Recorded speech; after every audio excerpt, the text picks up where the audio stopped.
क्या आपके बच्चे ज़िद्दी हैं? आपकी बात नहीं मानते? आप अपने ज़िद्दी बच्चों से अपनी बात मनवाना चाहते हैं? उन्हें एक अच्छा इंडिविजुअल बनाना चाहते हैं?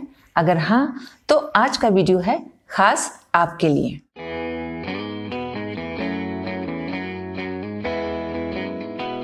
स्वागत है आप सभी का हमारे चैनल कलम से दिल तक की मोटिवेशनल सीरीज में। ज़िद्दी बच्चों को कैसे डील किया जाए, ज़िद्दी बच्चों से कैसे अपनी बात को मनवाया जाए, इस बात को तो आज हम जानेंगे ही। लेकिन इससे पहले ये जानना बहुत ज़रूरी है कि आखिर बच्चे ज़िद्दी होते ही क्यों हैं। तो आज के वीडियो की शुरुआत इसी टॉपिक से करेंगे। लेकिन इससे पहले कि हम वीडियो शुरू करें, आप इस वीडियो को बहुत ही ध्यान से देखिएगा और समझिएगा ताकि इस वीडियो का आपको पूरा फायदा मिल सके। तो आज हम बात कर रहे हैं कि बच्चे ज़िद्दी क्यों होते हैं। देखिए, बच्चे ज़िद्दी होते हैं दो कारणों से। पहला है जेनेटिक रीज़न और दूसरा है बिहेवियरल या एनवायरमेंटल। सबसे पहले हम बात करते हैं जेनेटिक रीज़न। देखिए, बच्चे आपके हैं, आपसे पैदा हुए हैं, आपका अंश हैं। तो जो क्वालिटीज़ आप में या आपके पार्टनर में होंगी, वो सारी क्वालिटीज़ आपके बच्चों में आएंगी ही, चाहे वो पॉजिटिव हो या नेगेटिव हो। तो पॉजिटिविटी और या नेगेटिविटी ये दोनों ही बच्चे को अपने माता पिता से ही मिलती हैं। तो इसे हम कहते हैं जेनेटिक क्वालिटीज़, यानी कि माता पिता से आने वाले गुण। तो सेकंड पॉइंट है एनवायरमेंटल या बिहेवियरल। बच्चा अपने आसपास जैसा माहौल, जैसा बिहेवियर अपने पेरेंट्स से या अपने आसपास देखता है, वो सब कुछ एब्जॉर्ब कर लेता है। अब मान के चलिए कि पत्नी है या माँ है, वो किसी ना किसी बात पर अपने पति से जिद करती है कि मुझे ये चाहिए, मुझे वो चाहिए, और पति भी सोचता है कि इतना जिद कर रही है तो चलो इसको हम ये सब चीज़ें दिलवा देते हैं। या दूसरी तरफ पति किसी ना किसी बात के लिए पत्नी को फोर्स करता है कि तुम्हें ऐसा करना चाहिए, तुम्हें वैसा करना चाहिए। तो पत्नी सोचती है कि चलो बेकार में इतना लड़ाई झगड़ा या कलह क्लेश हो रहा है, तो चलो इसकी बात को हम मान ही लेते हैं। लेकिन बच्चा जो कि इन सारी चीज़ों को देख रहा है, वो कहीं ना कहीं सबकॉन्शियस माइंड में सब कुछ धीरे धीरे अडेप्ट करता जाता है। अब होता क्या है, वो समझ जाता है कि जिद करना कितना आसान है। मम्मी ने जिद की तो पापा उनकी वो जिद पूरी कर देते हैं, या पापा कोई जिद करते हैं तो मम्मी उनकी जिद पूरी कर देती हैं। इसलिए मुझे भी जिद करके अपनी हर बात को मनवा लेना चाहिए। तो जिद करना बहुत ही ज़्यादा पावरफुल टूल है अपनी बात को मनवाने के लिए। तो इस तरह आप अपने बच्चे को जिद करने के लिए मोटिवेट करते हैं। तो ये हुआ बच्चों को जिद्दी बनाने का दूसरा इम्पॉर्टेंट रीज़न। तो अब आप सोच रहे होंगे कि आखिर इस समस्या से कैसे निपटा जाए, आखिर इसका सॉल्यूशन क्या है। तो देखिए, एक बात तो आप समझ लीजिए। देखिए, अगर एक पेड़ है और आप उसको मजबूत करना चाहते हैं, तो आप क्या करेंगे, उसकी जड़ों में खाद और पानी देंगे ताकि वो पेड़ जड़ों से मजबूत हो सके। बिल्कुल उसी तरह से बच्चा भी है। अगर आप बच्चे की किसी कमी को दूर करना चाहते हैं, तो आपको क्या करना होगा, उसकी जड़ों तक पहुंचना होगा। और उसकी जड़ कौन होता है, उसकी जड़ होते हैं माता पिता।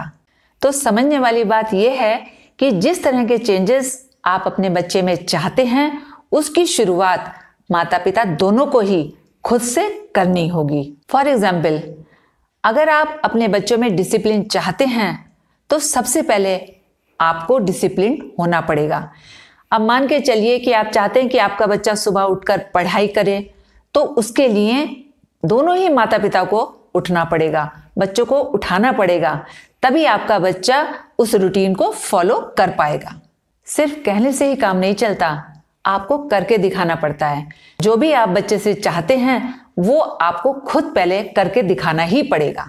अब दूसरी बात है कि अक्सर माँ बाप की ये शिकायत होती है कि उनके बच्चे उनकी बात नहीं सुनते। तो देखिए, सबसे पहले ज़रूरी ये बात है कि आप न केवल अपने बच्चों की, बल्कि आपके आसपास जो भी लोग हैं उनकी बात को बहुत ही सीरियसली और सिंसियरली सुने और उसको रेस्पॉन्ड करें।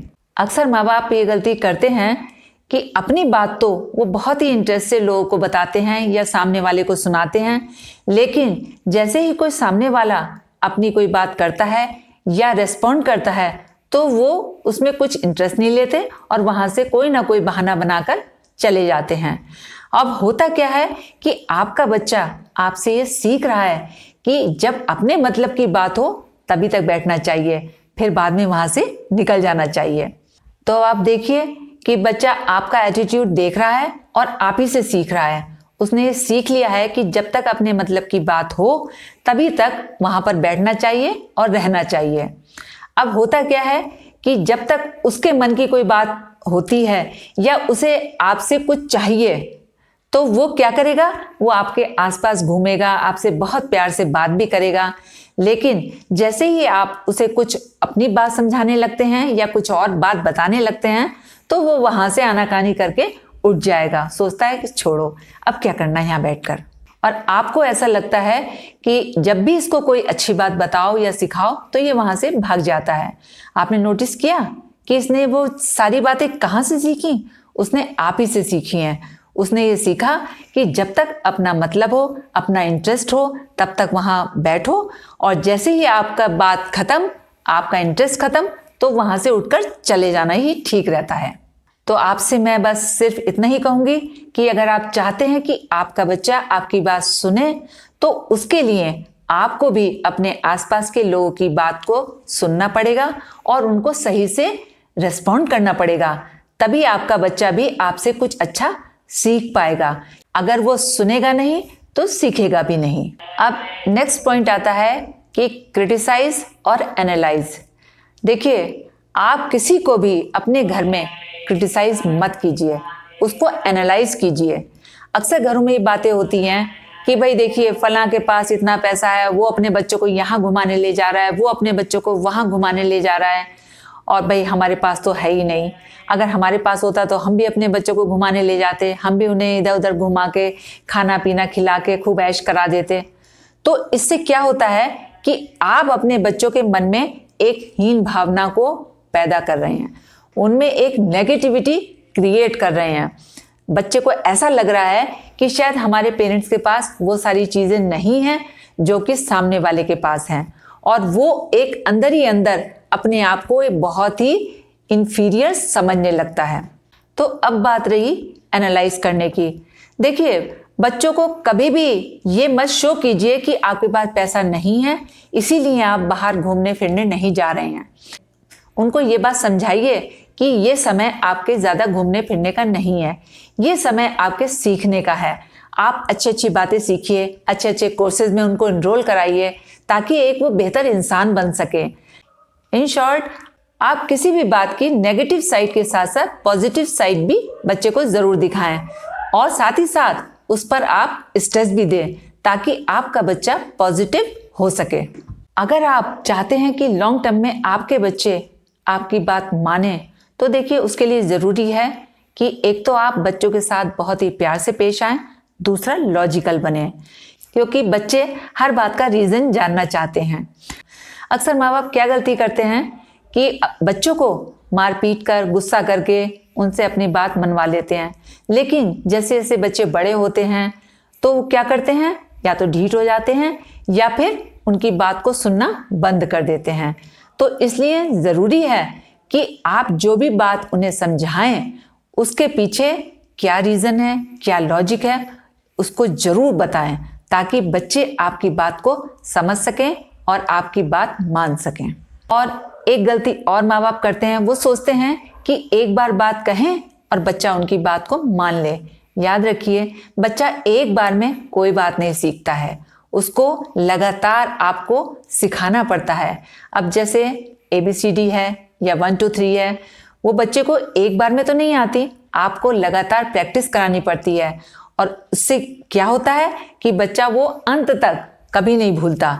उसी तरह से अगर आप अपने बच्चे को कोई भी बात सिखाना चाहते हैं, बताना चाहते हैं, तो लगातार आपको उन्हें बताना पड़ेगा, सिखाना पड़ेगा, तभी आपका बच्चा उसको अच्छे से एब्जॉर्ब कर पाएगा। देखिए, याद रखिए, हर बच्चा अलग होता है। कुछ बच्चों को सीखने में बहुत कम समय लगता है और कुछ बच्चों को सीखने में बहुत ज़्यादा समय लगता है। माँ बाप होने के नाते आपसे ये कहूँगी कि अपने पेशेंस को बनाए रखिए और बच्चों को अच्छी बातें उस समय तक सिखाते रहिए जब तक कि वो बातें उसके एटीट्यूड में ना आ जाएं। चलते चलते आपसे इतना ही कहूँगी कि आपके बच्चे आपका और आपकी मेहनत का फल होते हैं और हर व्यक्ति अपना फल मीठा ही चाहता है। तो इसके लिए ज़रूरी है कि आप अपने पौधों की खूब देखभाल कीजिएगा और प्यार से देखभाल कीजिएगा। इसी विचार के साथ आज के लिए बस इतना ही। वीडियो में अगर कुछ अच्छा लगा हो तो साथ रखिएगा, वरना जाने दीजिएगा। फिर मिलते हैं एक नेक्स्ट वीडियो में। तब तक के लिए जय हिंद, जय भारत।